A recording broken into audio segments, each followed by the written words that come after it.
Waalaikumsalam warahmatullahi. Waalaikumsalam. Berapa orang yang hadir ini? Kuliah makro ya? Halo? Iya, Pak. Iya, Kuliah Bapak. ekonomi makro, teori ekonomi makro? Oh, Pak. Benar. Iya, Pak. Betul, Pak. Betul. Iya, sebentar ya.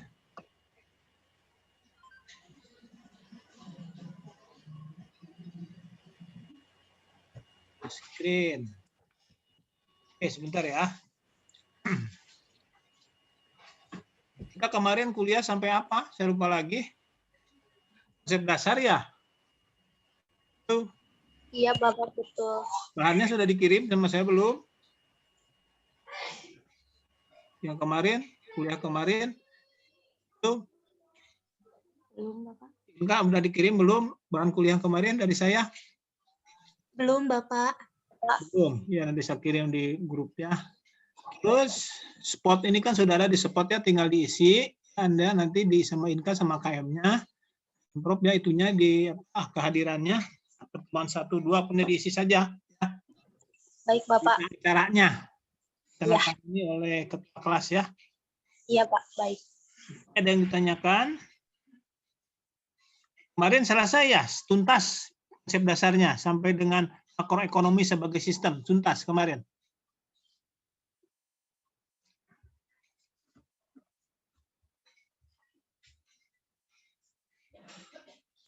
Sebentar saya lihat dulu ya. Kuliah.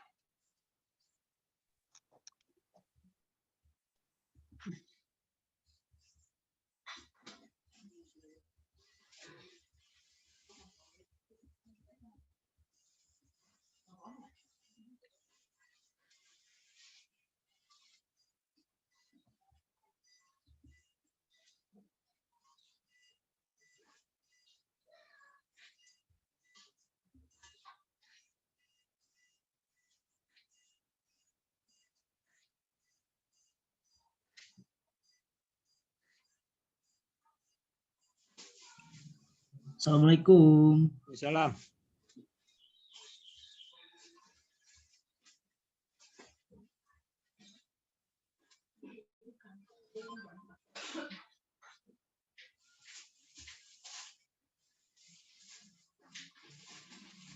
Bentar ya. Clearing.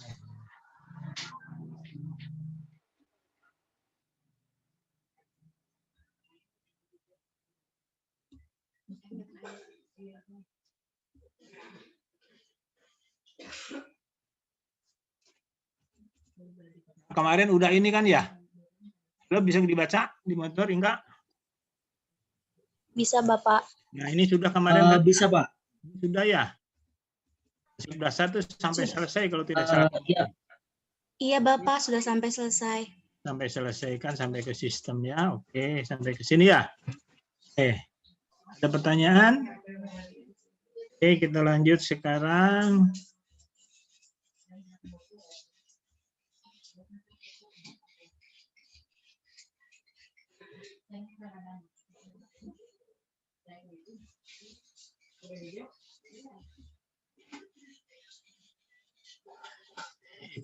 Konsep dasarnya belum saya kirim, nanti saya kirim ya. Baik, Bapak. Nah, sekarang kita lihat. Terus jangan lupa absensinya. Ini videonya saya tutup punya saya ya. Karena kalau dinyalakan suka timbul tenggelam. Ya. Bentar.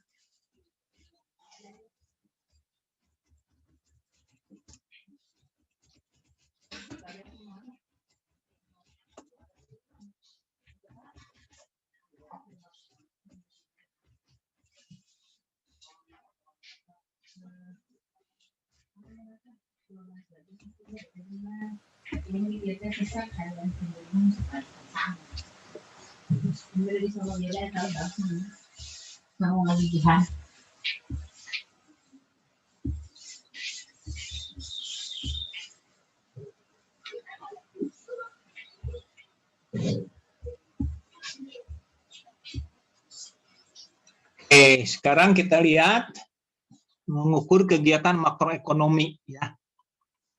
Bisa dibaca di monitor? Sudah Bapak. Lihat. Sudah, Bapak. Oke.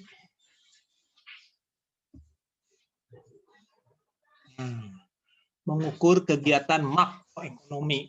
Ya.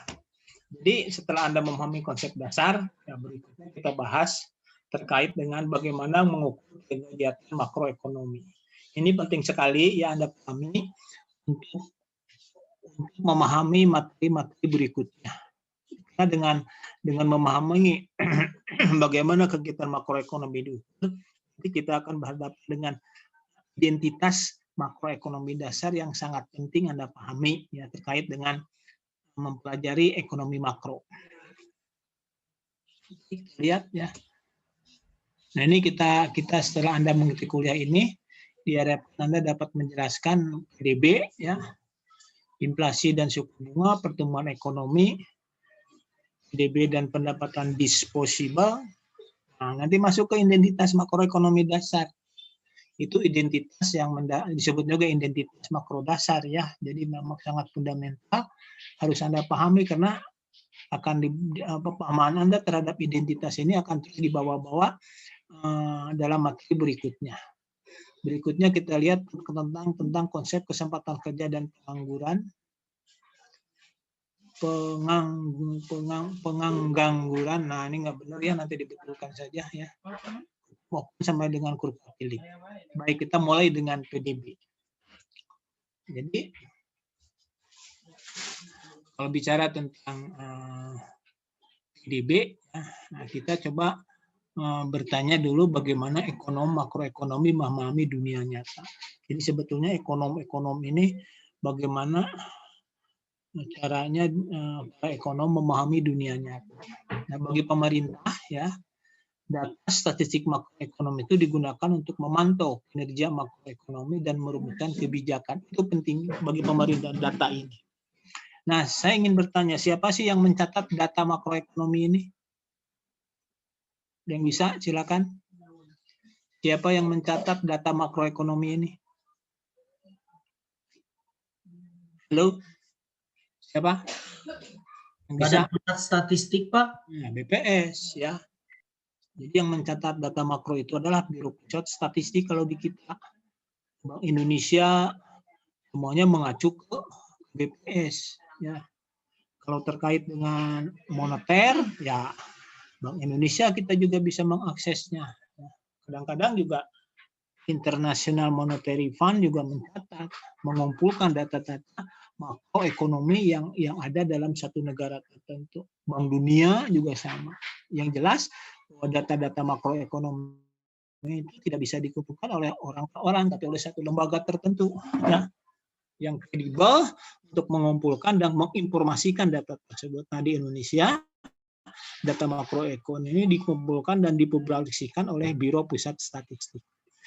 Untuk apa data ini? Nah, bagi pemerintah sekali lagi data statistik makroekonomi digunakan untuk memantau kinerja makroekonomi. Atas dasar itu merumuskan kebijakan makroekonomi. Kemarin kalau Anda mengikuti kuliah yang kemarin itu yang dari Kemenq, itu kan berbagai data ditampilkan. Data-data itulah bagi pemerintah itu dalam rangka memantau bagaimana kecenderungan makroekonomi di masa COVID ini, misalnya. Itu dijelaskan dalam kuliah kemarin itu ya. Dijelaskan bagaimana sektor-sektor mana yang sangat terpuruk karena pandemi ini, sektor mana yang memang kuat bertahan, di antaranya UMK gitu kan ya. Tapi yang amat sangat terpuruk itu kan sektor-sektor transportasi sangat terpuruk itu dengan COVID ini. Nah, itulah ya, data-data itu nantinya digunakan untuk mengambil keputusan. Makanya ketika kita menghadapi berdasarkan data itulah kita bisa menanggap kita masuk ke resesi. Mudah-mudahan resesinya tidak berkepanjangan sehingga tidak masuk ke depresi dalam COVID ini. Ya, kemarin kuliah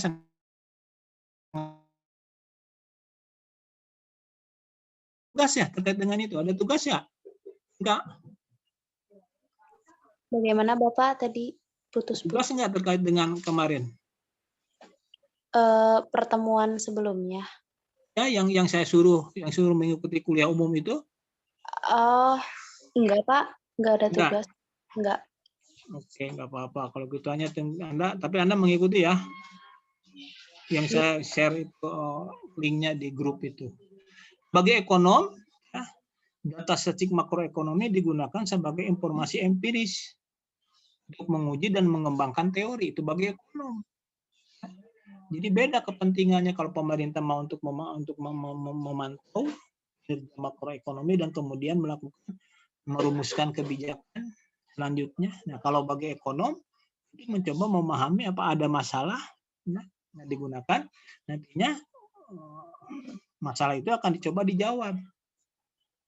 Jadi sebagai informasi untuk menguji dan mengembangkan teori.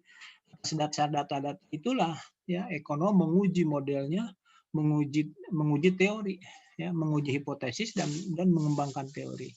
Dari data statistik ke model ekonomi adalah kerangka kerja dasar para ekonom memahami dunia nyata. Jadi Anda bisa lihat di sana ya statistika makroekonomi berdasarkan statistika makroekonomi terungkap masalah makroekonomi. Kenapa di masa pandemi ini yang paling terpuruk itu sektor A, apa sektor B tidak?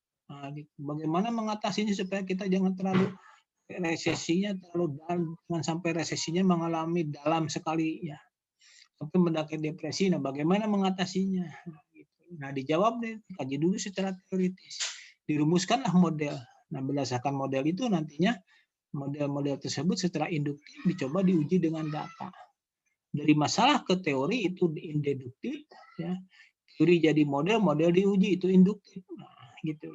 Nah di sini ya makanya kita katakan dari data statistik model ekonomi adalah kerangka kerja dasar para ekonom memahami dunia nyata. Nah, terkait dengan data makroekonomi ini ada 3 yang paling penting, ya, yang menjadi fokus perhatian para ekonom. Apa itu? Ya, real GDP, pengangguran, dan inflasi itu 3 data utama dalam konteks stabilitas. Kemarin dalam kuliah kan business cycle disebutkan. Itu jangka pendek. Bicara bisnis cycle ya bicara tentang pertumbuhan GDP, pengangguran, inflasi, stabilitas mata uang domestik, ya, neraca pembayaran. Nah, itulah persoalan stabilitas jangka pendek. Kemarin kita sudah membahas tentang itu dan datanya sudah juga kuliah dari staf ahli Menkyu kemarin ya. Coba Anda lihat datanya kalau belum tidak ikut kuliah, ya, diminta datanya ya. Datanya ada tuh, minta kepada yang mengikuti kuliah itu. Jadi kita ada 3 data yang penting sekali lagi GDP, pengangguran dan inflasi. Nah, kalau kita memahami PDB, ya kita bisa nantinya bisa memahami ya makroekonomi. Kenapa demikian? Karena PDB itu menjadi salah satu indikator prestasi makroekonomi. Dengan memahami PDB juga kita bisa mendeskripsikan struktur perekonomian dan tingkat pertumbuhan ekonomi. Di samping itu juga kita bisa mengukur tingkat kemakmuran yang dicapai. Pertanyaan berikutnya adalah bagaimana PDB dihitung? Itu pertanyaannya. Nah, seperti sudah Anda pahami di pengantar makroekonomi, ada 3 cara untuk menghitung PDB. Nah, untuk memudahkan saya tampilkanlah. Saya tampilkan arus lingkaran kegiatan ekonomi. Saya ingin tanya, ada berapa menghitung PDB? Ada 3 pendekatan untuk menghitung PDB. Pendekatan pertama apa? Pendekatan produksi, Pak. Stop, pendekatan produksi. Kalau dikaitkan dengan arus lingkaran ini, pendekatan produksi dihitungnya arus yang mana? Yang mana? Pendekatan produksi. Diterapkan ke gambar, arus mana yang dihitung? Yuk. Consumer spending for goods and Yang services. ungu, Pak. Hah?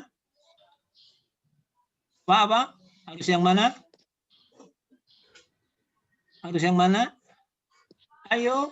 Yang good service, Good Pak. and service. Itu yang mengalir arus barang dan jasa dari dari dunia bisnis, dunia usaha ke sektor rumah tangga. Itu pendekatan produksi. Pendekatan berikutnya apa? Pengeluaran. Kalau pengeluaran arus mana yang dihitung? Dari sektor rumah tangga ke perusahaan. Nah, yang mana itu? Harus yang mana? Yang wage rent Consumer spending. profit, Pak. Bukan yang bukan wage rent, tapi yang consumer spending. Ya, konsumen. Good and services itu pengeluaran. Berikutnya pendekatan ketiga. Jadi sudah produksi, pendekatan pengeluaran, pendekatan yang ketiga apa? Pendapatan, Pak. Nah, pendapatan arus mana yang dihitung?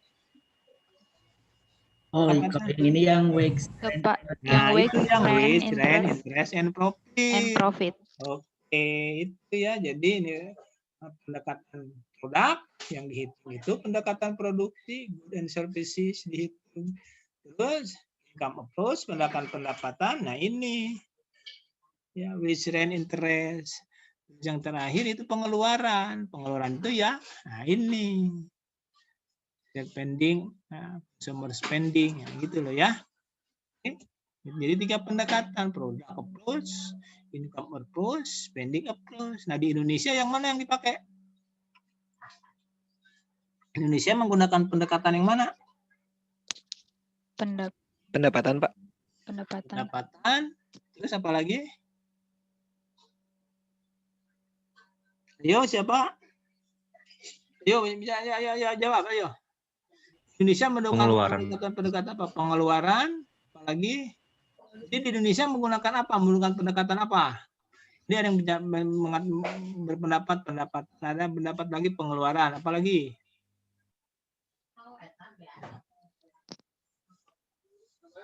Lagi? Oh enggak? Yuk, apalagi?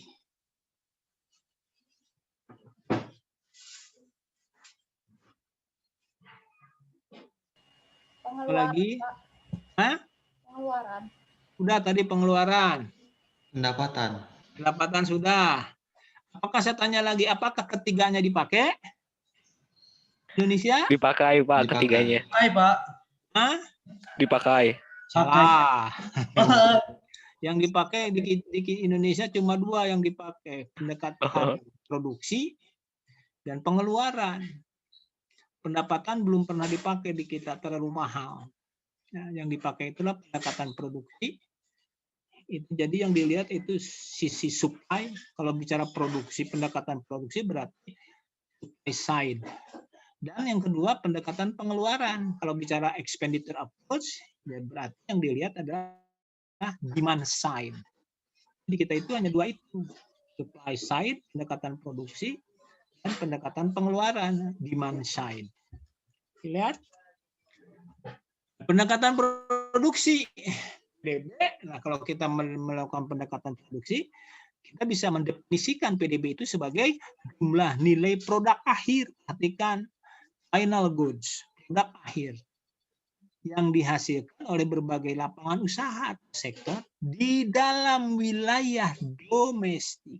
Wilayah domestik, not nasional, tapi domestik, PDB, produk domestik bruto. Di dalam wilayah domestik. Kalau wilayah domestik itu pokoknya siapa saja yang ada dalam wilayah. Di dalam wilayah itu pasti ada warga negara Indonesia ataupun asing. Pokoknya dihitung. Ada dalam wilayah domestik Indonesia. Domestik wilayah ya, suatu negara selama jangka waktu biasanya 1 tahun gitu. Itu pendekatan produksi.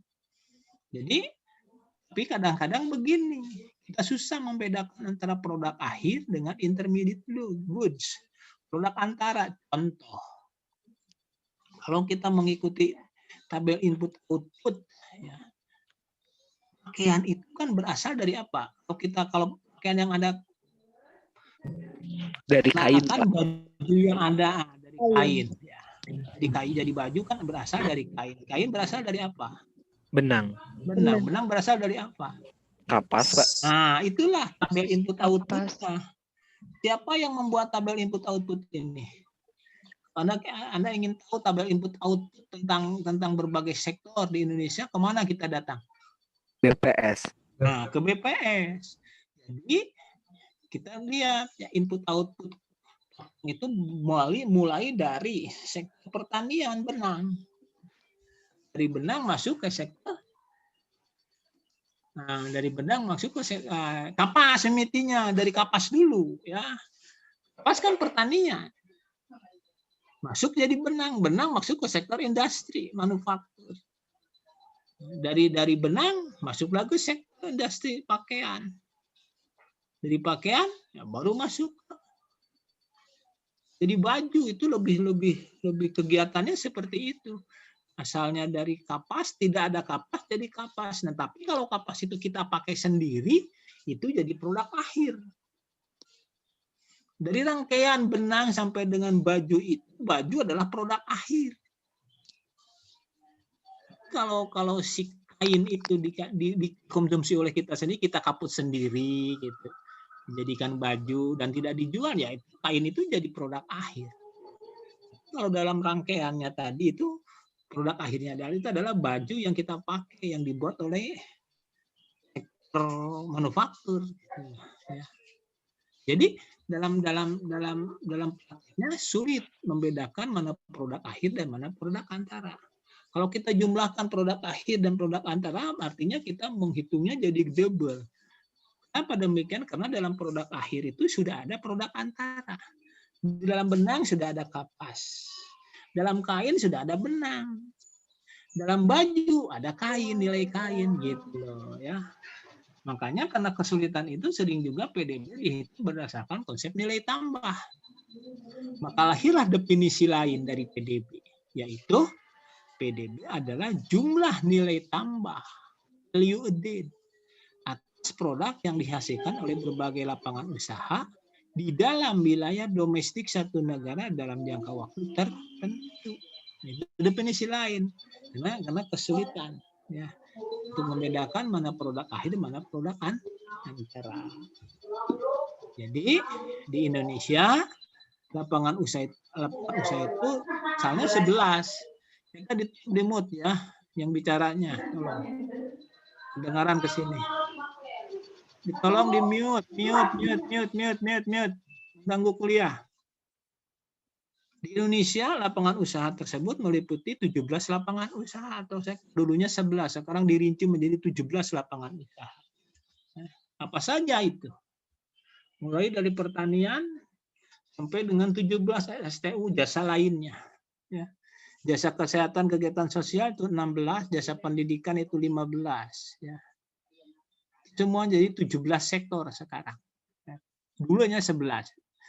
Sekarang, nah dari 17 sektor mana yang paling terdampak pandemi? Ya. Oke. Itu tugas Anda yang pertama, ya. Coba menelaah dampak mana, sektor mana yang paling terdampak pandemi. Ya.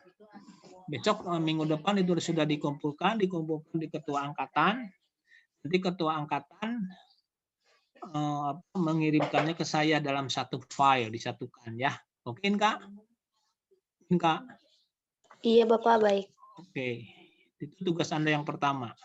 Sekali lagi, bagaimana sektor-sektor apa saja yang terdampak pandemi dan mana yang tidak terdampak. Silakan Anda cari datanya. Dikumpulkan di saudari Inka, nanti saudara Inka minggu depan mengumpulkannya dalam satu file. Ya. Oke? Lanjut. Nah, ini contohnya. Jadi kalau berdasarkan pendekatan produksi di Indonesia itu lapangan usaha, nah disebutnya itu ini PDB menurut lapangan usaha. Disebutnya menurut lapangan usaha berarti ini dilihat dari sisi penawaran. Pertanian ada sekian, ini 2014 ya. Silakan Anda nanti cari datanya yang paling terbaru ya. Ini PDB menurut lapangan usaha. Contoh saja. Berikutnya, nah ini konsep tentang nilai tambah. Perhatian dari sektor pertanian ada dihasilkan kapas. Dari tidak ada kapas, jadi ada kapas bernilai 100. Siapa yang menerima nilai output 100 ini? Ya, para pemilik faktor produksi yang terlibat di sektor pertanian. Terus, nanti kapas ini menjadi input bagi industri benang. Dihasilkanlah benang senilai 150. Di dalam benang yang 150 itu terdapat nilai kapas sebesar 100. Jadi nilai tambah dari sektor pertanian menjadi industri benang itu adalah sebesar 50. Produk akhirnya itu adalah pakaian di sektor perdagangan senilai 750. Jadi benang masuk lagi ke tekstil, industri tekstil. Berubah nilainya di industri tekstil 250. Di dalam 250 dapat benang. Jadi industri tekstil menghasilkan nilai tambah sebesar 100. Nanti tekstil masuk ke industri garmen. Menjadi 450. Nah, di dalam nilai 450 itu terdapat tekstil. Jadi industri garmen menghasilkan nilai tambah sebesar 200. Garmen masuklah ke perdagangan pakaian 750. Nah, dalam pakaian ini sudah ada garmen senilai 400. Jadi sektor pakaian perdagangan menciptakan nilai tambah sebesar 300. Nilai tambah dijumlahkan. Jumlah nilai tambah. Nah, gitu kan. Sebesar 750 sama ya dengan nilai akhir 750. Dari dengan mengamati lapangan usaha, kontribusi lapangan usaha, kita bisa mengidentifikasi ya kontribusi sektoral dan sumbangan dari masing-masing sektor ekonomi terhadap PDB. Jadi nanti Anda bisa lihat dari tugas itu dari selama pandemi ini siapa sih yang masih memberikan sumbangan tinggi terhadap PDB kita. Nah, dihitung PDB sektoral dibagi PDB kali 100%. Jadi sektor pertanian berapa sampai dengan sektor lainnya berapa kontribusinya, itu disebut kontribusi sektoral. Nah, khusus untuk sektor industri itu digunakan biasanya sebagai indikator untuk melihat industrialisasi. Nah, UNIDO Bank Dunia menyebutkan kalau kontribusi sektor industri kurang dari 10% itu non-industrialisasi, 10-20% itu menuju proses industrialisasi, 20-30 semi industrialisasi, di atas 30% ini kontribusi sektor industri ya. Di atas 30% itu sudah termasuk industrialisasi penuh. Nah, ini Indonesia. Ini baru sampai saya belum sempat membaharui datanya ini lagi sampai 2016 itu belum masih perkiraan ya. Ini kontribusi sektoral. PDB menurut lapangan usaha. Anda lihat yang paling besar apa? Pada tahun 2006 sumbangan terbesar dihasilkan oleh lapangan usaha apa saja? Lihat tahun 2006. Anda bisa melihat kan yang kontribusi paling terbesar itu adalah industri pengolahan 20,51%. Besar, tapi masih di bawah 30%. Nah, pertanian kehutanan 13,45. Cenderungannya bagaimana industri pengolahan ini 21, 2012, 2145 terus sekitar itu saja yang berpusat, belum bisa mencapai 30. Pertanian 13,1945% kan. Terus ada lagi perdagangan, ya. Terus ada lagi konstruksi 10,38 ya. Nah, ini data ini mungkin bisa berubah sekarang. Tapi nggak tahu dalam kondisi COVID ini ya. Perdagangan ini data ekonomi. Jadi transportasi 5, jadi lapangan usaha lain nggak tahu transportasi sekarang ya dengan paling terdampak oleh pandemi ini adalah transportasi. Sampai dengan tahun 2016 struktur perekonomian Indonesia masuk kategori semi industrialisasi, masih belum industrialisasi penuh karena masih di bawah 30%. Berikutnya adalah pendapatan. Jadi yang kita cermati itu aliran balas jasa bisnis sektor rumah tangga. Karena itu PDB didefinisikan sebagai jumlah balas jasa. Jumlah balas jasa. Perhatikan pendapatan dalam konsep ekonomi itu adalah balas jasa yang diterima seseorang karena ikut serta dalam proses produksi. Jadi kalau orang itu tidak ikut dalam proses produksi, menerima uang itu bukan pendapat, itu mah hanya penerimaan saja. Baik hati ada orang ngasih uang. Nah, Anda seperti Anda jadi mahasiswa dapat uang dari bulanan dari orang itu bukan pendapatan. Itu mah penerimaan saja, transfer payment namanya. Yang disebut dengan income itu adalah hak ya, tenaga kerja ya, karena telah terlibat dalam proses produksi. Dia berhak memperoleh pendapatan. Jadi pendapatan itu balas jasa yang diterima oleh pemilik produksi yang ikut serta dalam proses produksi di dalam wilayah domestik satu negara, biasanya 1 tahun dihitung. Nah, balas jasa ini kan Anda tahu upah, gaji, sewa, tanah, bunga, modal, keuntungan. Nah, semuanya itu dihitung sebelum dipotong pajak penghasilan dan pajak langsung lainnya. Oke, nah dalam definisi tersebut, DB mencakup juga penyusutan dan pajak tidak langsung. Pajak tidak langsung neto. Pajak tidak langsung neto itu adalah pajak tak langsung dikurangi subsidi. Jadi ada juga sebagian yang menerima subsidi perusahaan-perusahaan itu, maka pajak tidak langsung neto disebutnya pajak tak langsung dikurangi subsidi. Jadi PDB adalah upah dan gaji, jumlah upah dan gaji yang diterima pemilik produksi tenaga kerja, ditambah sewa bagi pemilik yang memiliki lahan, bunga, laba perusahaan, ditambah penyusutan. Pajak tidak langsung neto. Pajak tidak langsung dikurangi subsidi, itu pajak tidak langsung neto. Ya. Di Indonesia belum dihitung ini, belum menggunakan pendekatan pendapatan.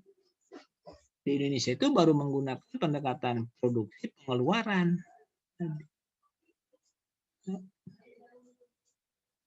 Oke, ada pertanyaan? Izin bertanya, Pak. Ya. Untuk menghitung PDB ini kan ada 3 pendekatan ya, Pak. Sudah Bapak jelaskan, ada pendekatan produksi, pengeluaran, dan pendapatan. Ya. Nah, pertanyaannya adalah, apakah ketika menghitung kita dengan pendekatan produksi, pengeluaran, dan juga pendapatan, apakah hasilnya akan sama atau berbeda? Harus sama, harus ya, sama. Tidak masalah gitu ya. Karena harus kalau sama.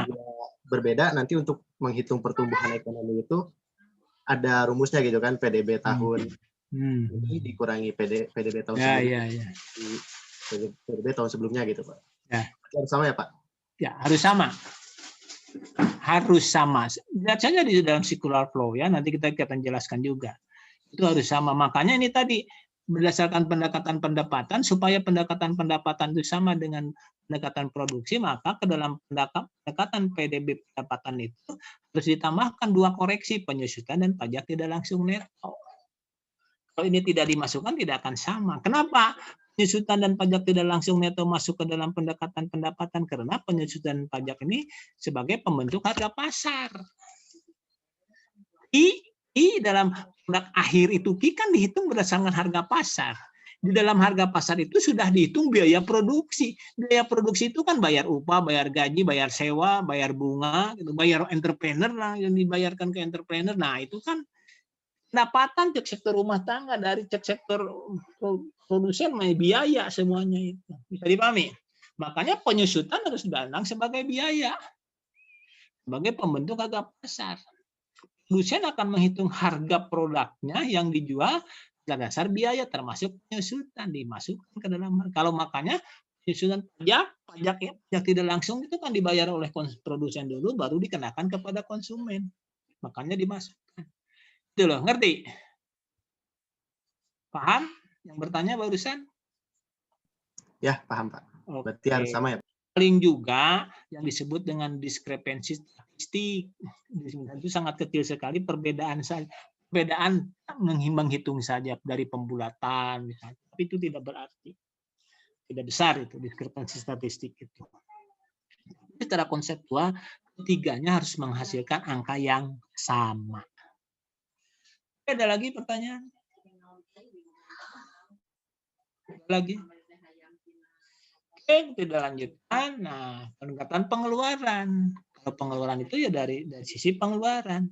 Pendapatan diterima oleh sektor rumah tangga. Nah, pendapatan dikeluarkan oleh sektor rumah tangga itu. Dia mengeluarkan konsumsi rumah tangga itu seperti sudah kita jelaskan. Bagi produsen sektor bisnis juga melakukan pengeluaran investasi. Ya.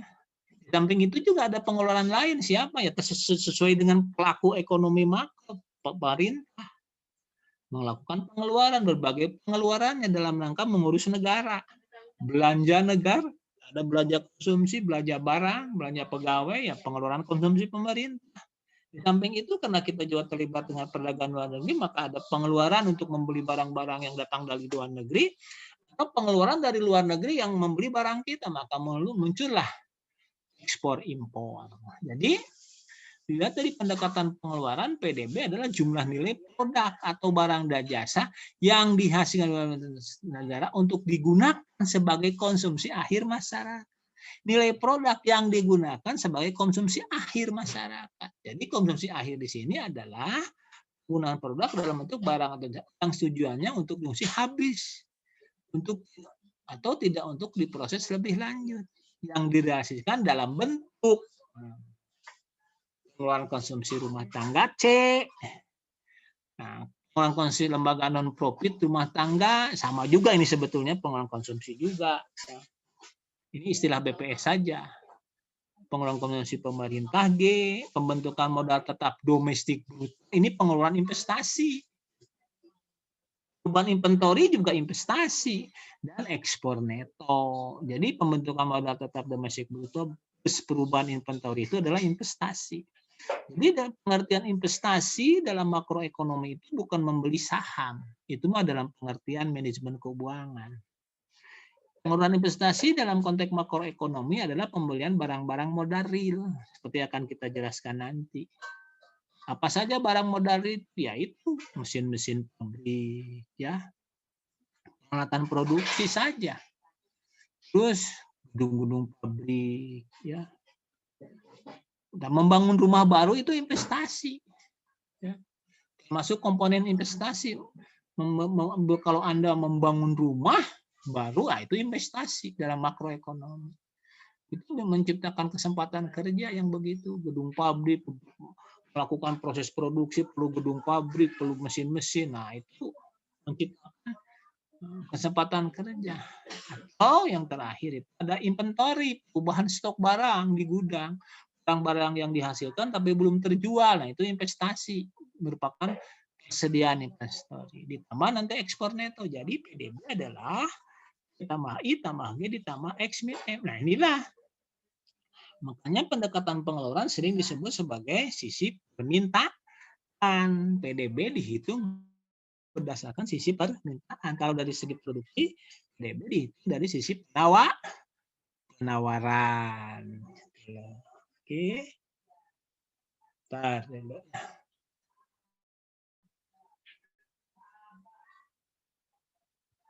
Bentar ya.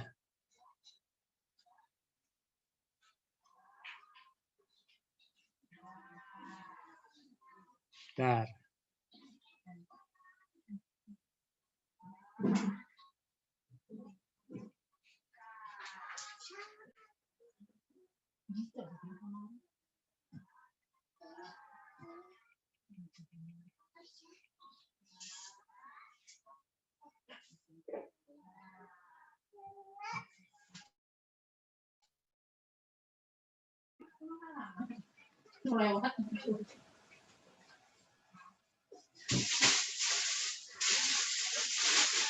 Bentar. Kirim.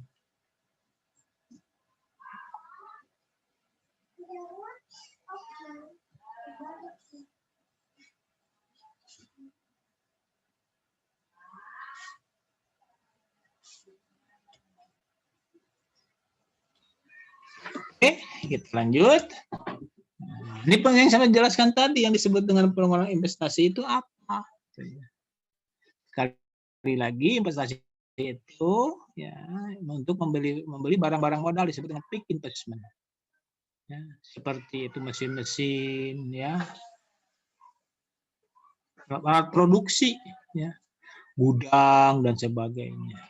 Terus ada inventory, persediaan. Terjadi itu residential investment, perumahan yang baru, gitu ya. Itu investasi. Jadi investasi itu pasti akan menimbulkan kesempatan kerja. Semakin tinggi peluang investasi, di semakin tinggi kesempatan kerja bisa sedia.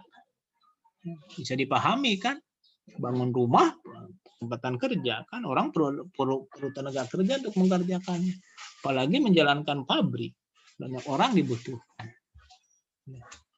Ini contoh saja pengeluaran investasi untuk Amerika, ada personal consumption expenditure, investment, government, pengeluaran pemerintah, sampai ekspor neto.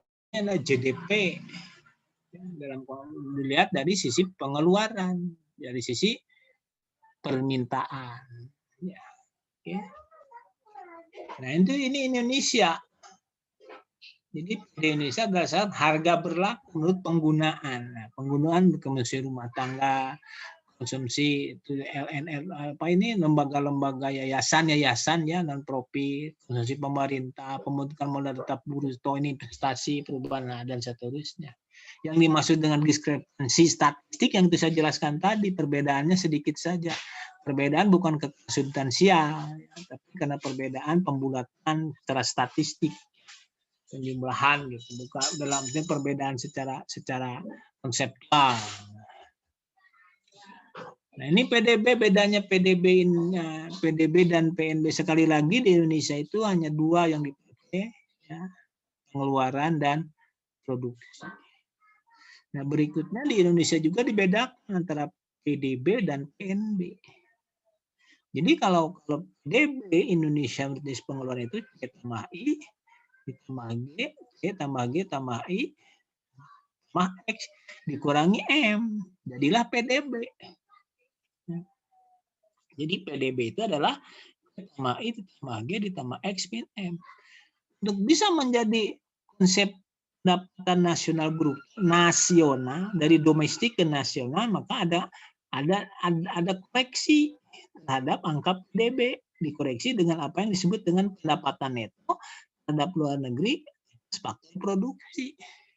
Itu disebut net payment. Simbolnya. Ini bisa positif atau negatif.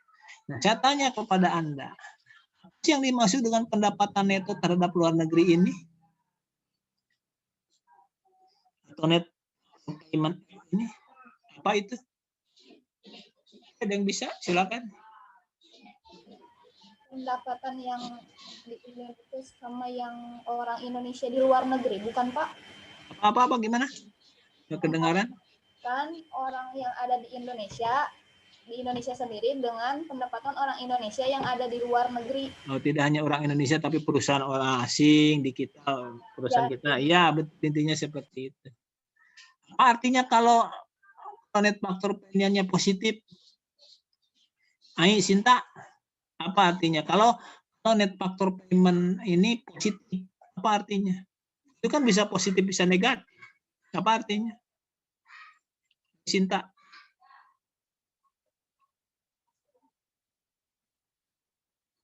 Positif.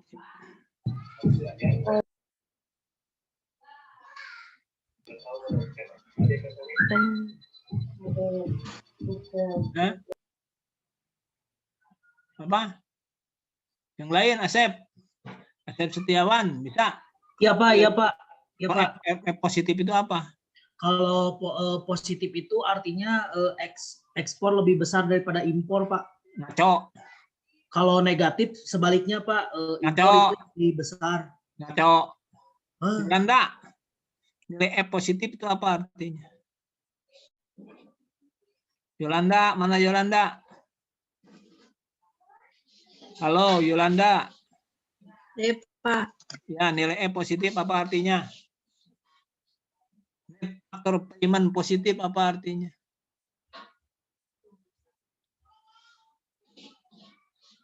Oke, Yolanda bisa? Ayo Yolanda, bisa? Bisa enggak? Bisa enggak Yolanda? Tahu? Bilang cepat, tahu tidak tahu aja. Positif itu apa artinya? Yolanda. Halo. Mana Jamaah Mustafa? Saya, Pak. Ya. Artinya net payment positif. Kalau misalkan Ya, apa ya? Lebih banyak faktor produksi Indonesianya gitu dibanding luar negeri. Oke. Jadi ada yang bisa Kalau lebih negatif berarti luar negerinya lebih banyak gitu, bukan Pak? Oh iya, jadi betul lah intinya seperti itu, bahwa pendapatan yang diterima oleh pemilik faktor positif ya, penerimaan pendapatan yang dimiliki faktor produksi Indonesia lebih tinggi dibandingkan dengan pendapatan yang diterima oleh pemilik faktor produksi yang bekerja di Indonesia. Itu positif. Kalau negatif sebaliknya. Pendapatan yang diterima oleh pemilik faktor asing di Indonesia lebih besar dibandingkan dengan pendapatan yang diterima pemilik faktor Indonesia yang ada di luar negeri. Gitu loh ya. Oke, saya tanya lagi. Destra. Mana Destra? Iya, Pak. Nah, Destra. Selama ini, apakah nilai F kita positif atau negatif? Ya, oke lah, itu nanti Anda lihat ya di data. Ya, Anda lihat di data. Jadi kita belum pernah positif, selalu negatif. Apa? Karena ya, lebih besar penerimaan faktor produksi aksi yang bekerja di kita dibandingkan pendapatan yang diterima oleh faktor produksi milik Indonesia yang bekerja di luar negeri. Ya di kita kan yang ke luar negeri itu kan hanya tenaga kasar, pembantu rumah tangga, tapi yang datang ke Indonesia kan orang-orang ahli, profesor datang ke Indonesia, ekspat dari Jepang datang ke Indonesia, ya bekerja di Indonesia, gajinya gede-gede, beda dengan Indonesia yang di luar negeri lebih banyak tenaga kasar gitu, sehingga nilai kita belum pernah positif, selalu negatif. Jadi negatif itu artinya lebih banyak kita menerima, mengerjakan mengerjakan faktor produksi milik asing di kita dibandingkan dengan faktor produksi Indonesia yang dikerjakan di luar negeri. Oke, sampai situ ada pertanyaan? Ada pertanyaan? Oke, kalau tidak kita lanjut lagi. Jadi PDB kita dibandingkan dengan PNB lebih besar PDB dibandingkan PNB. Kenapa? Karena F-nya negatif. Kalau F-nya positif berarti PDB lebih besar dari PNB. PNB lebih besar dari PDB. Ya, jadi jangan heran. Ya, Anda menemukan loh kok PDB kita selalu lebih kecil dari PNB. PNB itu menggambarkan ya, pendapatan, produksi hasil pendapatan atau yang benar-benar dihasilkan oleh seluruh warga negara Indonesia. Nasional itu. Domestik itu ya oleh orang-orang yang ada di Indonesia, baik warga negara Indonesia ataupun asing. Kalau nasional mana juga nasional. Nasional itu adalah hanya mencakup warga negara Indonesia saja. Perusahaan Indonesia dan tenaga kerja Indonesia. Produk nasional bruto. Dibandingkan dengan PDB, PNB kita selalu lebih kecil. Kenapa? Karena net payment-nya selalu negatif. Ya. Oke, kita lanjut. Nah, berikutnya Anda harus membedakan apa yang dimaksud dengan nominal dan real. Ya. Jadi, kalau PDB nominal itu adalah PDB menurut harga berlaku. Atas harga yang berlaku disebutnya. menggunakan harga pasar yang berlaku. Nah, PDB nominal digunakan untuk melihat perubahan struktur perekonomian atau tekanan setiap sektor. Kalau PDB real atau disebut juga PDB harga konstan namanya. PDB yang dihitung dengan menggunakan harga pada tahun yang sama, disebut dengan base year, tahun dasar. Nah, tahun dasar ini berubah-ubah. Kenapa berubah-ubah? Karena yang digunakan tahun dasar itu, yang digunakan tahun sebagai tahun dasar itu harus menggambarkan tahun di mana kehidupan ekonomi tidak terlalu bergejolak, tapi stabil gitu. Itu digunakan sebagai, biasanya digunakan sebagai base year, tahun dasar. Nah, PDB real digunakan untuk mengetahui pertumbuhan ekonomi. Sekali lagi, kalau nominal digunakan untuk melihat perubahan struktur dan peran sektor ya, ekonomi, sedangkan PDB real digunakan untuk mengetahui pertumbuhan ekonomi. Gitu loh. Contoh misalnya, Anda perhatikan, misalnya tahun 97 sampai 99 ya, outputnya 97, 20, 98, 99 menjadi 18 outputnya. Harganya pada 97 mas 10, 98 15, 99 25 naik. Jadi kalau PDB nominal kalikan saja.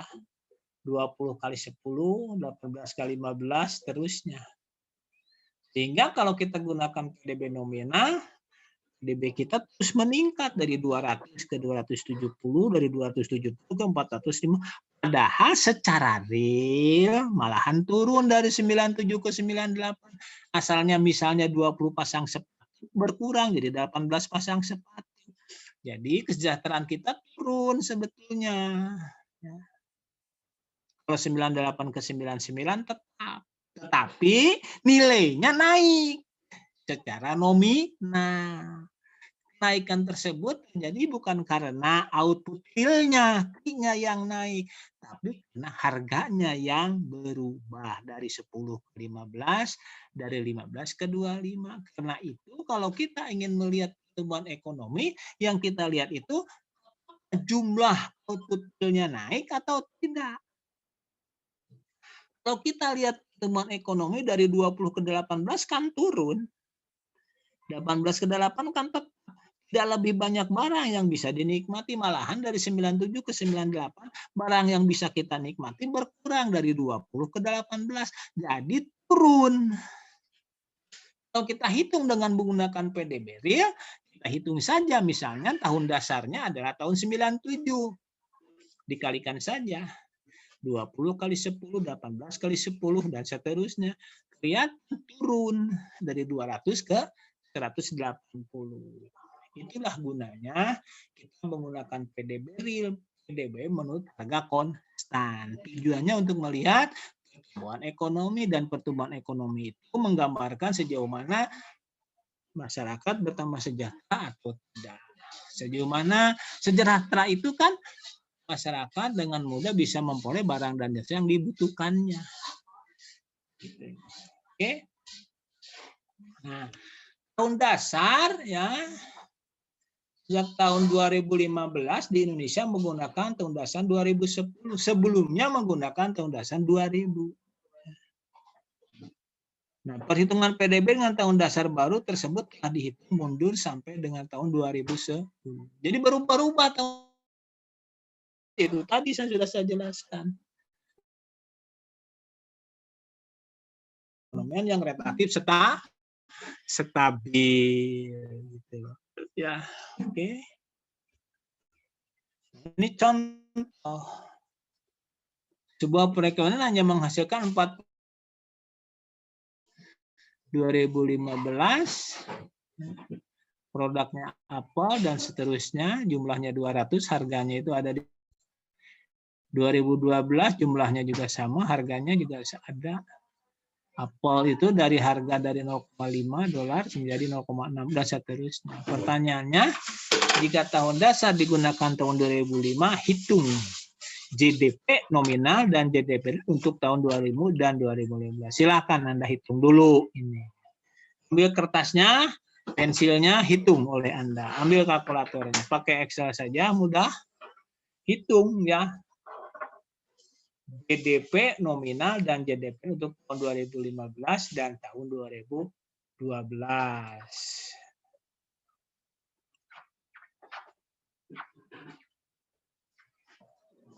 Coba dilihat dulu ya. Dihitung dulu.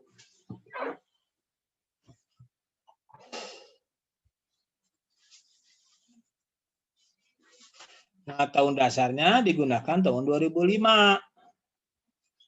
Jika tahun dasar digunakan tahun 2005, hitung GDP nominal dan GDP real untuk tahun 2005 dan 2015.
Udah dihitung bisa? Udah kan, tinggal dikali-kali saja ya. Iya, Pak. Jadi nah di sini sajalah bisa Anda lihat ya hasilnya. Jadi untuk ya tinggal dikalikan saja nominal GDP-nya tahun 2005 adalah 566. Untuk 2012 adalah 553,25 dan real ya, adalah 304. Berikutnya, nah ini pada Indonesia dasar harga berlaku. Nominal berarti ini ya. Ini nominal di data dari pengeluaran. Anda barangkali punya data terbaru nanti ya. Ini harga konstan. Yang tadi sekali lagi ini harga berlaku. Ini harga konstan. Nah, ini menarik kan. Nah, tugas Anda itu melihat ini nanti PDB sektor-sektor kalau pengeluaran lihat saja mana yang terdampak COVID ya. Tugas Anda itu berdasarkan data-data terbaru terkait dengan masa COVID ini ya. Ini ya konsumsi rumah tangga, distribusi PDB Indonesia atas dasar harga berlaku, ADH berlaku menurut komponen pengeluaran. Harga berlaku.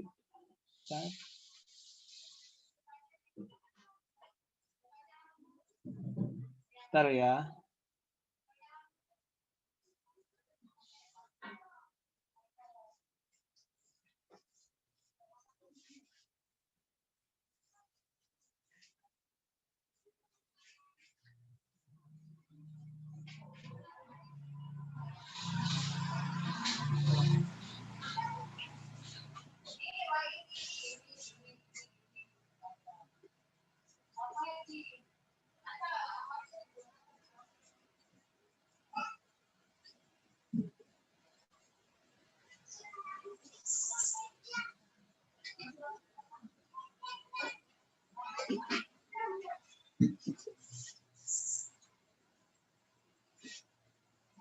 Oke, kita lanjut. Ini data-data saja ya. Terus, nah ini PDB per kapita. Kita dibagi saja ya. Jadi dengan melihat PDB, kita juga bisa melihat PDB per kapita sering digunakan sebagai indikator kemakmuran, tapi secara agregat ini ya. Jadi ada pada kue dibagi-bagi per orang, gitu. Dibagi saja dengan jumlah penduduk itu PDB per kapita. Jadi PDB dibagi jumlah penduduk. Nah, ini kita Indonesia ya. PDB per kapita atau ADHB atas dasar harga berlaku ya. ADHK atas dasar harga konstan. Harga konstannya digunakan 2010 harga konstannya. Nah, PDB-nya lihat naik tapi tidak setajam kalau berlaku mah karena ada harga akan perubahan harga. Ini perkembangan PDB per kapita atas harga berlaku, perkembangan disebutnya. Tapi ini pertumbuhan. Kalau pertumbuhan harus digunakan yang real, harga konstan. Kalau perkembangan mah boleh harga berlaku. Naik, lihat kan 8 kalau per kapita mah hanya 4,5, 4,2. Malahan kecenderungan turun per kapitanya, tapi masih di atas pertumbuhan penduduk. Ya. Pertumbuhan penduduk kan di bawah sekitar 2%. Kita ekonomi di atas itu sehingga PDB per kapita ada kecenderungan di atas 2%. Gitu. Nah, ini berkait tentang deflator PDB. Ini berbicara tentang inflasi. Jadi tingkat harga dalam makroekonomi mengacu pada tingkat harga agregat atau tingkat harga umum. Bagaimana kita mengukur tingkat harga umum? Ada beberapa ukuran, diantaranya menggunakan deflator PDB atau deflator PDB harga implisit. Itu mencerminkan tingkat harga secara menyeluruh atau tingkat harga umum yang terjadi dalam perekonomian. Nah, deflator PDB didefinisikan sebagai rasio PDB nominal dibagi PDB real. Itu deflator PDB namanya. Ya. Rasio PDB nominal dibagi PDB real. YT. Jadi deflator PDB adalah PDB sama dengan harga general price level, ya. Tingkat harga umum. Deflator PDB atau PT sama dengan PDB nominal RPYT dibagi YT. YT PDB real kali 100. Ya.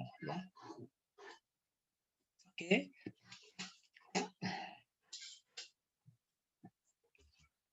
Ini contoh Harga berapa? Garil jadi deflator PDB tahun 97 ya 100, berikutnya 150, 250. Jadi harga pada tahun 98 itu adalah 150 deflatornya, tingkat harganya.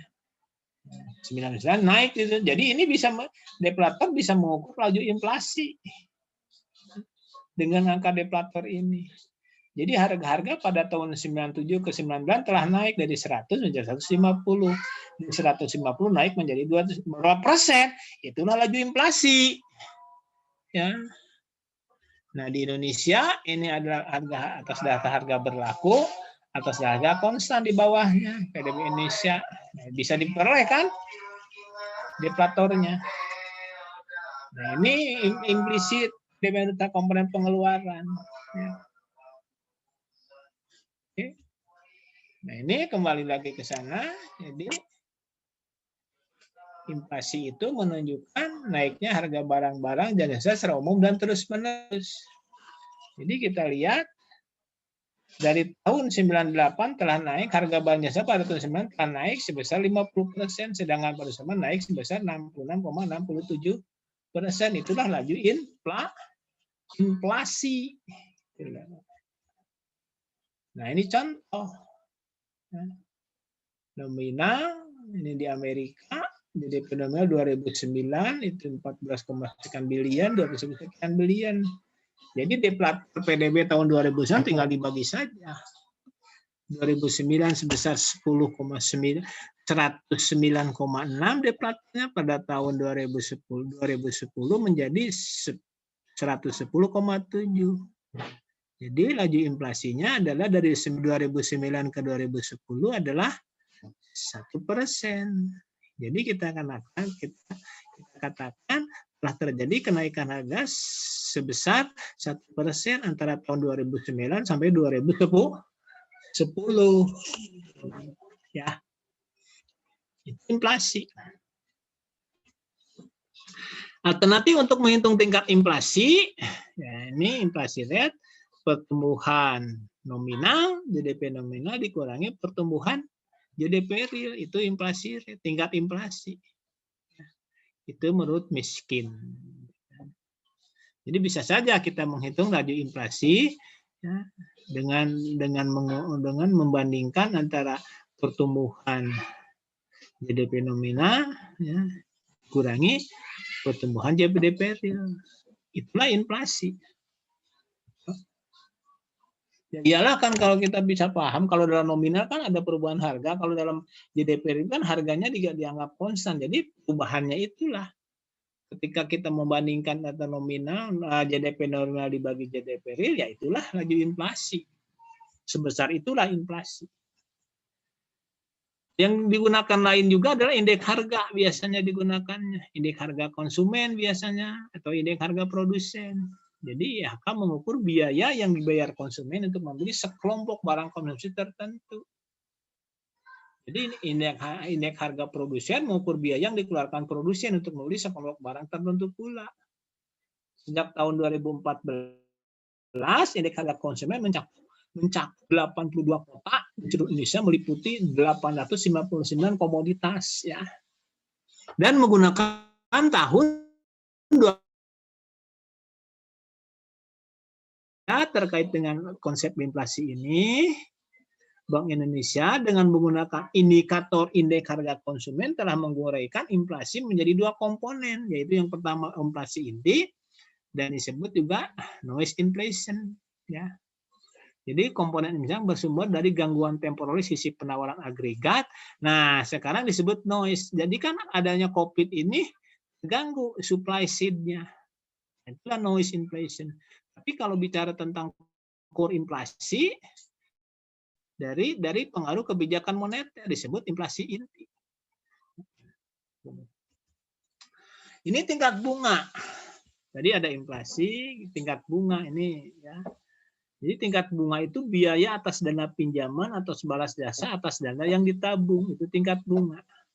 Tingkat bunga nominal suku bunga yang dibayar atas dana pinjaman atau suku yang diterima atas dana yang ditabung. Nah, tingkat bunga real, ya, tingkat bunga nominal yang disesuaikan dengan tingkat inflasi.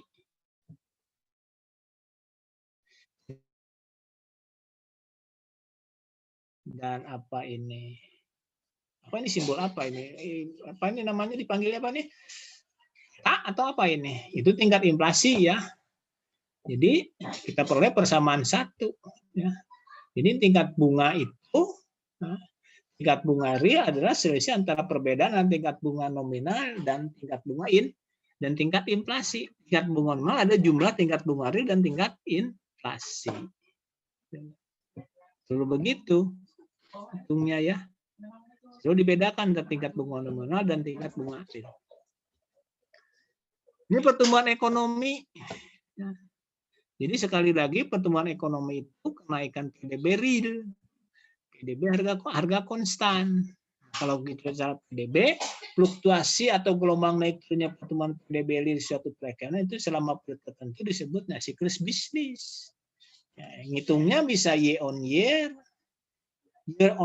dari tahun ke tahun, atau menggunakan angka rata-rata dengan rumus seperti yang Anda baca di laptop Anda, monitor Anda ya.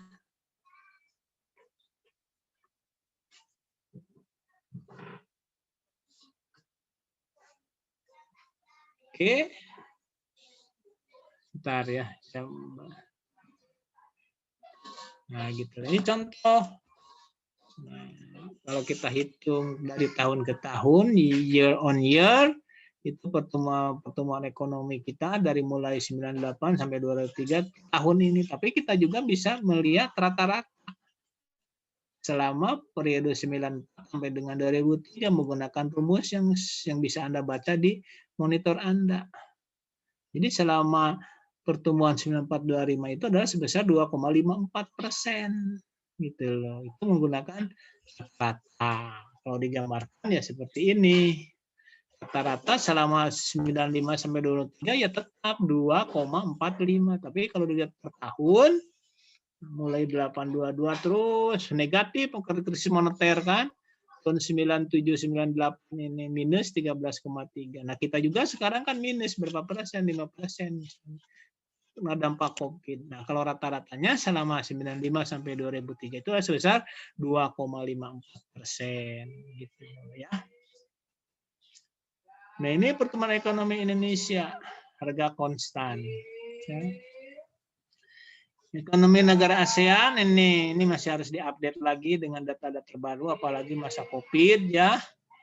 Silakan saja Anda berkreasi, cari datanya ya di bawah Google. Ini kalau dibandingkan di negara-negara G7 ya. Nah, ini PDB dan pendapatan disposable ya. Jadi kita telah memperoleh pengertian ya kalau kita bicara tentang pendapatan dalam makroekonomi itu ada beberapa jenis pendapatan lain di samping PDB secara makro. Seperti sudah Anda pahami di pengantar ilmu ekonomi makro, kita bisa membedakan dari PDB. Misalnya PDB adalah jumlah pengeluaran. P tambah I tambah G ditambah X min M. Masukkan komponen F, ya, jadilah PNB. Jadi PDB plus minus F. F itu adalah penerimaan faktor produksi TA kan, net factor income to abroad. Terus dari situ kita memperoleh konsep apa yang disebut produk nasional neto. Neto dikeluarkan penyusutan, makanya PNN adalah PNB dikurangi penyusutan, DEF. Dari situ nanti kita memperoleh satu konsep penting, national income. Anda harus paham national income itu adalah PNN dikurangi pajak tidak langsung neto. Sama dengan pendapatan upah gaji ditambah sewa dan sampai dengan laba. Jadi kalau kita definisikan yang disebut national income itu adalah pendapatan yang telah menjadi hak. Yang telah menjadi hak para pemilik faktor produksi. Kenapa memiliki hak? Karena dia ikut terlibat dalam proses produksi. Dari pendapatan yang telah menjadi hak, yaitu pendapatan nasional, nanti diperolehlah personal income. Perhatikan kalau personal income itu adalah pendapatan yang benar-benar diterima. Beda antara yang telah menjadi hak dengan yang benar-benar diterima. Kenapa bisa beda? Karena yang benar-benar diterima itu adalah ada sebagian hak tidak diterima. Misalnya laba ditahan itu hak. menjadi hak tapi tidak diterima oleh perusahaan, ditahan. Laba itu sebagai dana untuk cadangan atau pajak laba perusahaan, yang keuntungan yang dibayarkan perusahaan ke pemerintah itu sebetulnya hak milik faktor. Pembayaran asuransi sosial, BPJS, nah itu kan hak kita, tidak diterima oleh kita. Jadi yang benar-benar diterima itu, jadi pendapatan personal itu adalah balas jasa, pendapatan yang benar-benar diterima. Karena benar-benar diterima, maka pendapatan personal itu dihitung dari pendapatan nasional dikurangi. Laba ditahan yang sudah menjadi hak tapi tidak diterima, pajak laba perusahaan, pembayaran asuransi sosial BPJS, ditambah pembayaran bukan balas jasa, bukan hak tapi diterima. Itulah disebut pembayaran transfer. Gitu ya. Oke. Nah, atas dasar pendapatan personal, nanti kita memperoleh apa yang disebut dengan pendapatan disposable. Ya.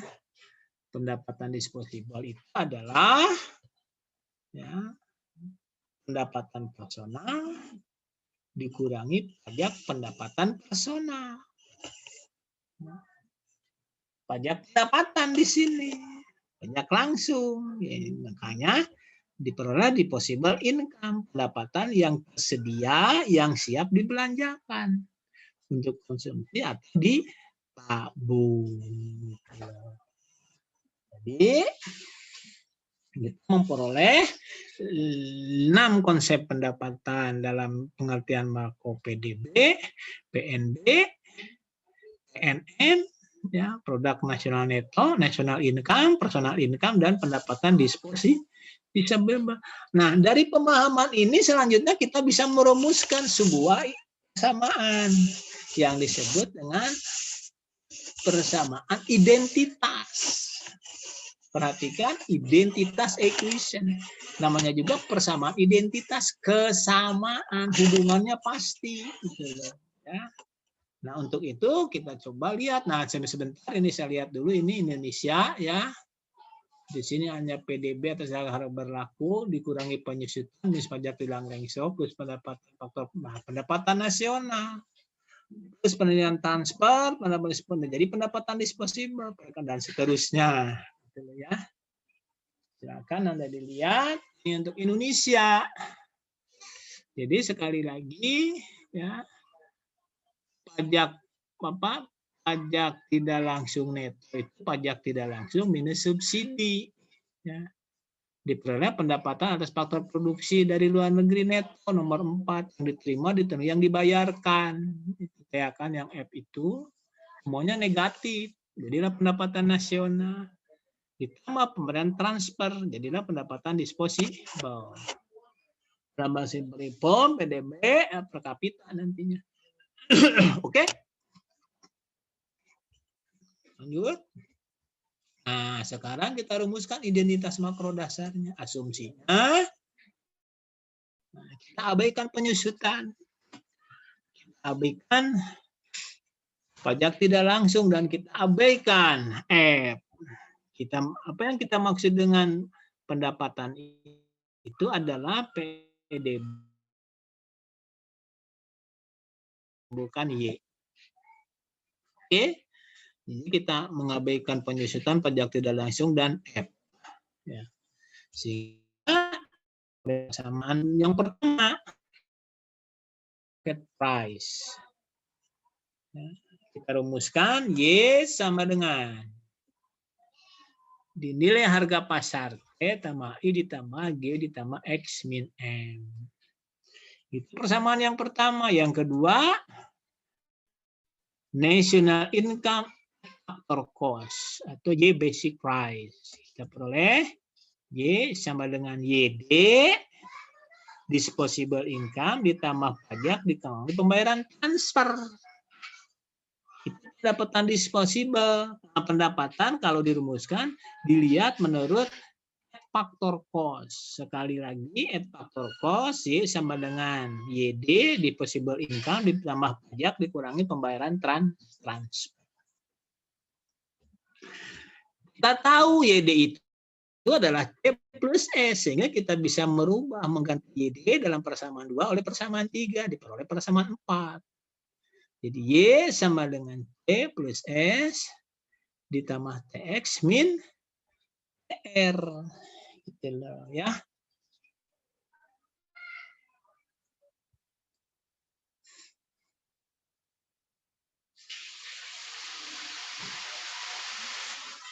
Nah, selanjutnya dari persamaan 1, terus persamaan 2 dan 4. Sebetulnya cukup begini. Dari persamaan 1 dan 4, nah diperoleh, boleh saja dari persamaan 1, 2, dan 4 diperoleh index makrodasar. Nah, gini. E plus I tambah G ditambah X min N sama dengan Y, itu persamaan 1.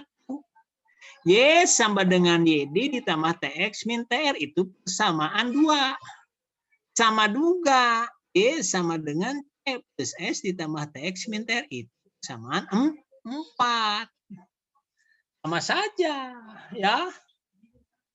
Gitu loh. Lihat. Karena ruas kiri kanan itu ada yang mengandung C, sama dibuang.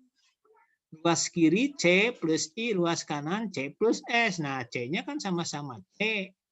Ruas kiri, ruas kanan kita buang. Sehingga diperoleh persamaan 6. I plus G plus X min M sama dengan Y sama dengan YD ditambah TX min TR sama dengan S plus TX min TR. Oke. Dari persamaan 6, nah kita memperoleh 3 pasang variabel makro strategik. 3 pasang. Apa saja pasangan itu? 3 pasang itu. Yang pertama adalah sektor swasta, yaitu pasangan antara tabungan dan investasi. Melakukan investasi dari sumber tabungan. Tabungan yang dari masyarakat yang memiliki kelebihan dana ditabung di bank. Nanti bank menyalurkan kepada yang membutuhkan. Terjadilah pengeluaran investasi. Yang membutuhkan siapa? Ya biasanya kan sektor dunia usaha. Yang kedua, APBN. Yang kedua, penerimaan dan pengeluaran. Penerimaannya terdiri dari pajak X, pengeluarannya adalah pengeluaran konsumsi pemerintah dan pembayaran transfer. Belanja barang, belanja pegawai, ya itu G, itu APBN. Pasangan yang ketiga ya sektor luar negeri, neraca perdagangan, ekspor, impor, gitu loh ya. Perhatikan oleh Anda 3 pasang ini. 3 pasang ini nanti kita bisa melihat ada variabel-variabel yang disebut dengan leakage, kebocoran. Variabel apa saja itu tabungan. Kenapa tabungan disebut bocor? Ya bocor, tidak masuk lagi ke aliran, ditabung gitu. Jadi belanjakan, itu bocor, akan mengurangi Y. Jadi inilah disebut dengan paradox of trip itu. Benar untuk seseorang, belum tentu benar untuk seluruh orang. Belum tentu benar untuk keseluruhan orang. Menabung, hemat pangkal paya, benar jang sorangan. Untuk keseluruhan itu menjadi tidak benar. Apa?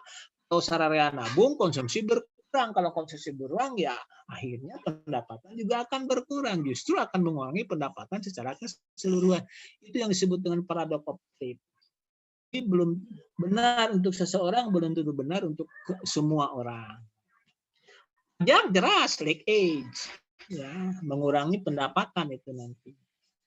Juga impor, bocor ke luar negeri. Jadi kalau ada orang yang suka jalan-jalan ke luar negeri gitu, itu sebetulnya ya mengurangi pendapatan. Nah, makanya ada yang begini, ada yang istilah dengan merampok negeri tetangga. Ya. Negeri tetangga dirampok. Caranya bagaimana? Contoh misalnya begini. Nah, pekerja kita bekerja di Singapura. Kerja di Singapura, belanjana di Indonesia. Nah itu. Jadi duit di Singapura dibalanyakan, dibawa ke Indonesia, dibalanyakan di Indonesia. Nah itu bocor namanya. Jadi kita membeli barang-barang luar negeri bocor. Makanya orang pada protes ketika investasi dari luar negeri, misalnya dari Cina, ya, yang dipekerjakannya orang-orang Cina.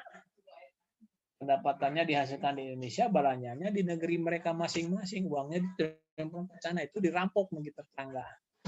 Indonesia dirampok gitu. Nah, itulah maksudnya ya. Bocor. Nah, leakage ini akan mengurangi tingkat pendapatan. Di samping bocoran ada injeksi. Apa itu injeksinya? Nah, itu investasi. Ya, investasi itu injeksi. Makanya kegederan pemerintah itu mengundang investasi. Itu injeksi sebetulnya. Diharapkan sebetulnya yang paling ideal itu investasi di mana teknologi tenaga kerjanya ya harus berasal dari dalam negeri. Itu paling besar pengaruhnya, efek multipliernya nanti itu injeksi. Injeksi itu meningkatkan tingkat pendapatan. Semakin tinggi investasi, semakin tinggi kesempatan kerja, maka akan semakin tinggi pendapatan. G juga injeksi. Pemerintah memberikan pembayaran langsung dalam rangka pandemi. Nah, itu meningkatkan konsumsi saja. Konsumsi meningkat, negatif demand meningkat, ya pendapatan cenderung naik, tidak nyungsep, tidak kontraksi. Sama juga ya TR itu pembayaran transfer tapi relatif kecil itu pensiunan gitu. Dan ini ekspor itu injeksi ya. Luar negeri beli barang-barang kita, ekspor itu injeksi. Jadi pemerintah itu selalu berupaya untuk meningkatkan berbagai upaya itu yang paling ideal dan meningkatkan ekspor, bagaimana memacu ekspor supaya terus meningkat, bagaimana investasi terus meningkat. Idealnya dilakukan oleh pengusaha-pengusaha kita di dalam negeri kita. Investasi di Indonesia, ulah investasinya di luar negeri. Makanya karena Indonesia kurang, infrastruktur diperlukan ya. Bukan infrastruktur nanti secara struktural gitu kan. Itu dibangunlah gedung jalan-jalan, nah, itu investasi berbagai proyek. Makanya kalau tidak ada yang bisa investasi di dalam negeri ya akibatnya undang dari luar, terjadilah tanaman modal asing. Ekspor digenjot terkait dengan kebijakan fiskal. Sekarang berapa triliun kan untuk pandemi digelontorkan operasinya ya tertahan. Ekonomi yang harusnya yang pada umumnya itu bisa kalau dibiarkan meluncur ke bawah, resesi, depresi, ditanggulangi dengan berbagai upaya. Itu injeksi. Jadi sekali lagi kalau leakage mengurangi Y, kalau meningkatkan Y. Nah, jadi kalau kita buat inilah identitas ekonomi makro dasar, ya. Sekali lagi nantinya dalam keseimbangan itu bocoran harus sama dengan injeksi. I plus itu harus sama dengan tabungan ditambah pajak plus TR min TR. SI itu swasta, X dari APBN dan XM itu adalah neraca perdagangan. Ini harus Anda pahami betul ya, karena ini akan terus dibawa ketika kita menganalisis bagaimana makroekonomi itu. Oke, sampai situ ada pertanyaan dulu? Capek. Ada pertanyaan? Ada pertanyaan? Nah, Anda tuh tidur tidak ini? Pak. Ya, silakan. Berkenaan dengan tadi yang disebut transfer itu dalam kegiatan ekonomi yang seperti apa ya Pak? Apa gimana pertanyaannya? Kegiatan transfer dalam real kegiatan ekonomi makro itu merujuknya yang seperti apa? Transfer payment? Transfer. Halo? Ya. Iya, itu apa pensiun. Yang paling mudah menunjuknya membayar pensiun. Pensiunan atau misalnya transfer payment itu Anda memperoleh beasiswa transfer. Paham? Ya, bisa dipahami, Pak. Oke, ada lagi? Ada lagi?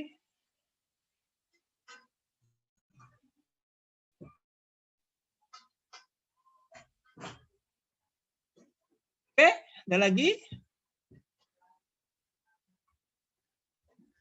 Kalau tidak ada, kita lanjut ya. Oke, kita lanjut sedikit lagi. Nah, ini kesempatan kerja dan pengangguran. Ya. Ini kalau kita bicara kesempatan dan kerja pengangguran, kita bicara terkait dengan persoalan demografi, penduduk. Bisa tidak merasakan data-data terbaru, tugas Anda saja nanti ya mencari data-data terbarunya.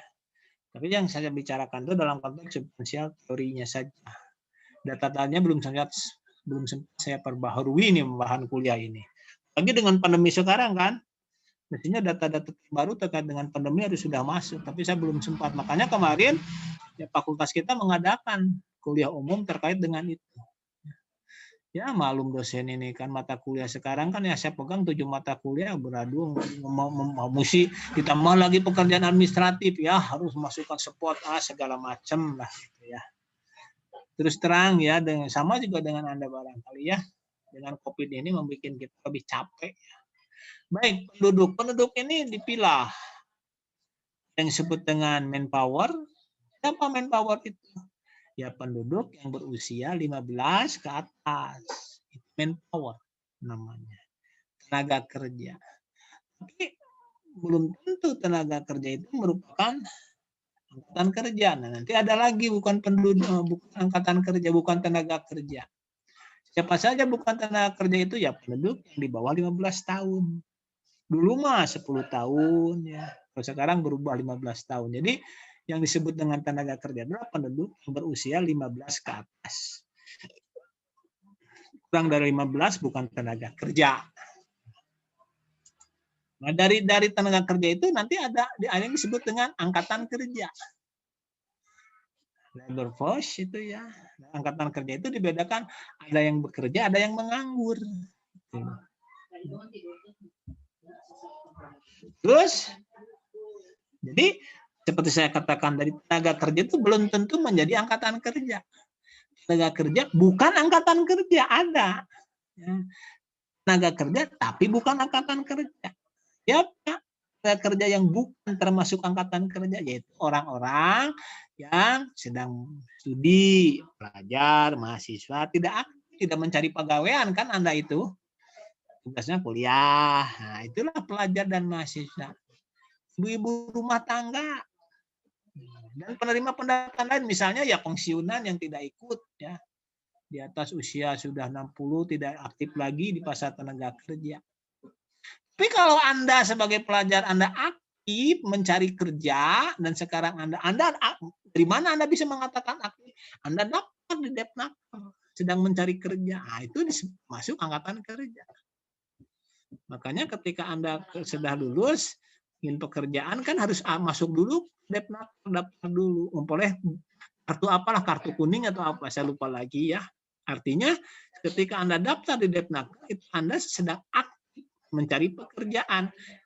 Rubah status Anda bukan dari bukan angkatan kerja menjadi angkatan kerja, tapi statusnya nganggur, mencari pekerjaan.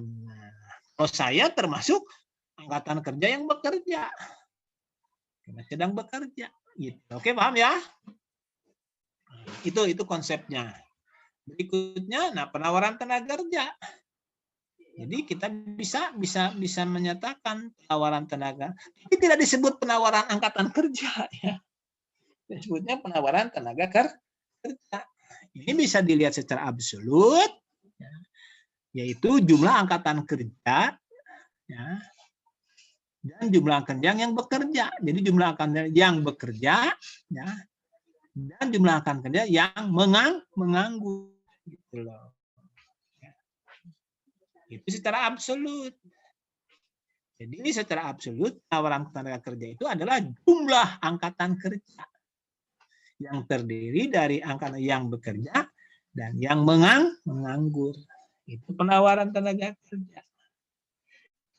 Secara relatif penawaran tenaga kerja itu ditunjukkan oleh tingkat partisipasi angkatan kerja. Apa itu TPAK? TPAK adalah persentase angkatan kerja terhadap jumlah tenaga kerja atau jumlah penduduk usia kerja. Itu tingkat partisipasi angkatan kerja. Sekali lagi, TPAK adalah perbandingan antara jumlah angkatan kerja terhadap jumlah tenaga kerja. Ini tingkat partisipasi angkatan kerja. Jadi TPAK, JAK dibagi JATK kali 100% jumlah angkatan kerja dibagi jumlah tenaga kerja. Ini kesempatan kerja, ya kesempatan kerja tingkat kesempatan kerja menunjukkan jumlah angkatan kerja yang bekerja. Tingkat kesempatan kerja ya jumlah angkatan kerja dibagi ya, jumlah angkatan kerja itu tingkat kesempatan kerja. Oke? Jadi ini kan employment tingkat kesempatan kerja jumlah angkatan kerja yang bekerja dibagi jumlah angkatan kerja. Tingginya kesempatan kerja ya diukur dengan angka ini. Gitu loh, ya. Nah, pengangguran jumlah angkatan kerja yang menganggur. Sebentar ya.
Oke, hari juga Nita.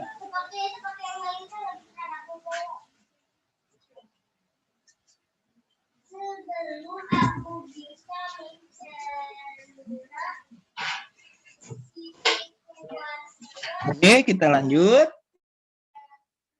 Pengangguran, tingkat pengangguran itu employment rate ya, dengan simbolnya U itu ya.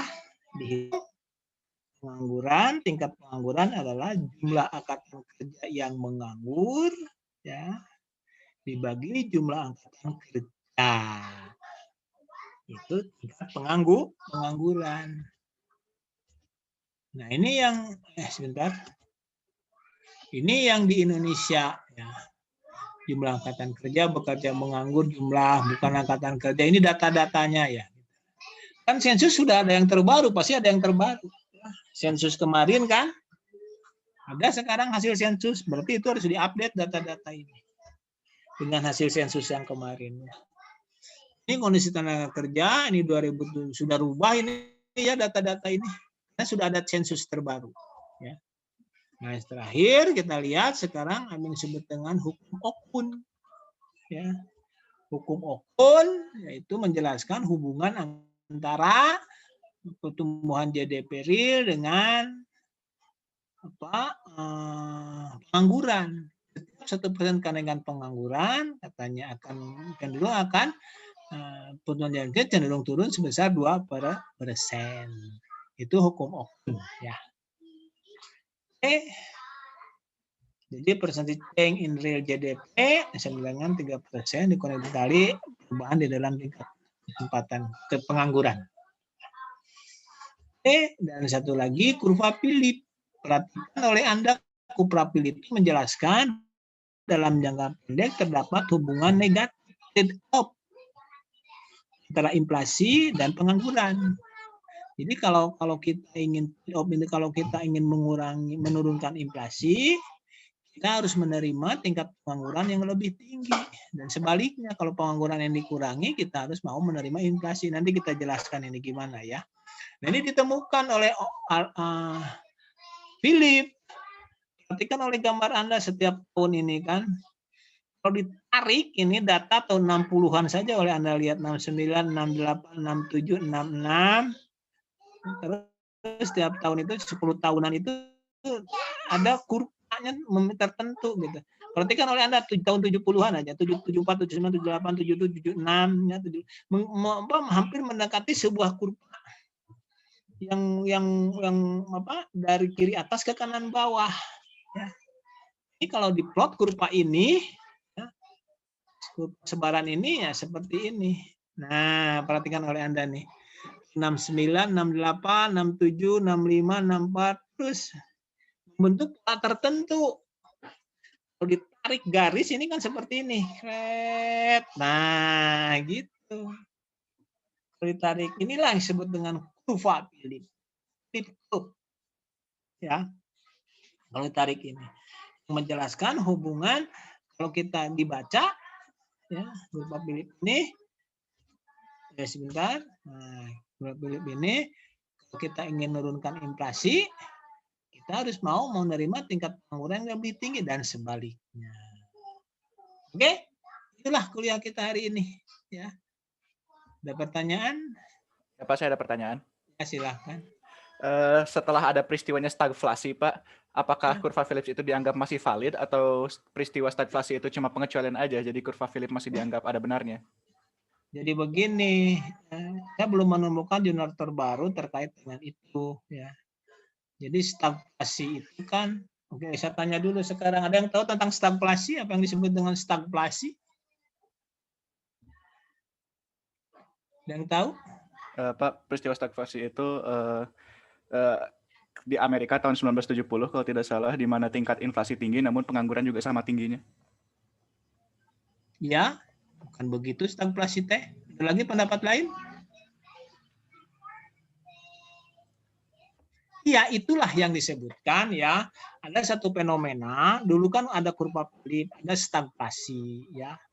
Itu yang disebut dengan fenomena baru yang tidak bisa dijelaskan oleh Keynesian ya, ekonomi.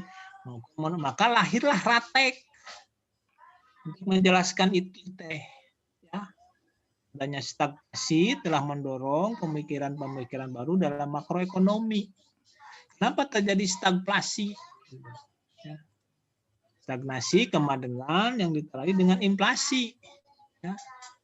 Pengangguran naik disertai dengan inflasi yang naik gitu loh. Itu kan sebuah fenomena baru yang tidak bisa dijelaskan oleh makroekonomi yang ada. Nah, dari situlah lahir rational expectation. Cuma sayang kita tidak bisa menjelaskan lebih jauh terhadap itu ya, karena rational expectation itu adalah di makro 2. Oke gitu ya, Muhammad Fadilah. Iya, Pak. Oke, bagus sekali pertanyaannya. Berarti Anda banyak baca. Ada lagi yang lain? Pak, saya mau bertanya, Pak. Ya. Kan kalau ngitung PDB dan lain sebagainya itu kan ada komponen C. C itu kan pengeluaran sektor rumah tangga. Nah, sedangkan sektor rumah tangga itu kan banyak, Pak. Nah, itu BPS ngitungnya bagaimana, Pak? Itu kan diagregat, Neng. Pengeluarannya. BPS kan punya data. Ya. Jadi pengeluaran konsumsinya dilihat saja. Itu kan BPS punya datanya. Ya. Jadi Anda kan melakukan pengeluaran, kan melakukan pembelian. Nah, itu ya dicatat. Kan bisa dicatat dari pajak. Gitu juga. Ya. Dari pajak. Kan punya faktur penjualan. Kan pembelian itu kan dicatat. Dari situlah diagregasinya. Gitu loh. Ya. Jadi sebetulnya dalam konteks hitungan itu tidak setiap tahun dihitung begitu. Tapi sebetulnya menggunakan ekonometria. Prediksi namanya itu. Ya. Gitu loh ya. Jadi kalau bayangkan kalau setiap tahun setiap orang dihitung konsumsinya per orang itu susah sekali kan. Oke, dipahami? Bisa dipahami? Ada lagi? Bagus pertanyaannya. Ada lagi? Ada lagi? Ini bahannya nanti saya kirim ya. Belum dari bahan 1, 2 belum saya kirim ya. Nah, untuk besok minggu depan siapkan tugas itu ya, kita diskusi. Besok ya. Mudah-mudahan pertanyaan-pertanyaan bisa terjawab dengan diskusi ya. Oke. Minggu depan Anda siapkan tugasnya, kita diskusikan besok itu. Nanti di spotnya masukkan discussion-nya ya. Oke, bisa dipahami? Ada pertanyaan lagi? Ada pertanyaan lagi? Kalau tidak, cukup sekian dulu hari ini ya. Sekali lagi, minggu depan kita discussion ya. Tapi tugas Anda dulu yang mana Inka. Absensinya masuk saja ya. Nanti di spotnya ini sudah ada. Anda tinggal masuk ke spot ya. Divalidasi untuk kehadiran kali ini. Berita acaranya masuk ya. Baik, Ini Inka, tugas Anda kumpulkan. Nanti pegang masing-masing tugasnya untuk besok ya. Nanti kita diskusi ya. Saya minta beberapa orang untuk menampilkan tugas itu ya, tampilkan dalam PPT misalnya atau apa, tapi harus dibuat sendiri ya. Oke? Bisa dipahami? Bisa? Ini kan dipahami? Tugas Iya, yang Bapak. kemarin? Iya. Jadi makroekonomi dalam masa pandemi ya. Iya, Bapak, baik. Ada pertanyaan lain? Oke, kalau tidak ada cukup sekian. Terima kasih. Semoga Allah Subhanahu wa taala selalu melindungi kita, yang menjaga kita supaya kita tetap sehat. Oke. Saya ingatkan selalu jaga prokes, protokol kesehatan ya. Semoga yang kita kerjakan hari ini menjadi amal ibadah. Terima kasih.